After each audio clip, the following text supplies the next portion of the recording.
14ই ফেব্রুয়ারি এদিকে আমাদের যেমন ভালোবাসার দিন, ঠিক তেমনি দুঃখেরও। পুলওয়ামা হামলার 6ষ্ঠ বার্ষিকীতে আমরা শহীদ সেনাদের প্রতি মাথা নত করছি। তাদের আত্মত্যাগ কোনোদিন ভুলার নয়। পুলওয়ামা হামলা 14ই ফেব্রুয়ারি ভারতের জন্য কালো দিবস। ভারত তার বীর প্রতীকদের স্যালুট জানায়, যারা পুলওয়ামায় তাদের জীবন দিয়েছেন, যারা আমাদের দেশকে রক্ষা করতে গিয়ে 6 বছর আগে 14ই ফেব্রুয়ারিতে নিজেদের জীবন বলিদান দিয়েছিল।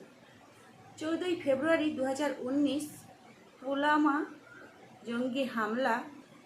হৃদয়ে ভালোবাসা থাকলে বাকি 364 দিনই ভ্যালেন্টাইন্স ডে পালন করা যাবে। 14ই ফেব্রুয়ারিটা না হয় ব্ল্যাক ডে অফ ইন্ডিয়া হিসেবেই পালিত হোক। পুলওয়ামা জঙ্গি হামলায় নিহত শহীদ সেনাদের প্রতি গভীর শ্রদ্ধা জানাই। 14ই ফেব্রুয়ারি কোনো ভ্যালেন্টাইন ডে নয়। তুলে রাখলাম 44 জন শহীদ সেনাদের জন্য এদিন পালন করা হোক ব্ল্যাক ডে। পুলওয়ামা জঙ্গি হানায় নিহত সকল শহীদদের প্রতি জানাই বিনম্র শ্রদ্ধা। সকলের আত্মার শান্তি কামনা করি। কথাগুলো যদি ঠিক মনে হয় তাহলে একটা কমেন্ট রেখে যাবেন আর একটা লাইক করে যাবেন।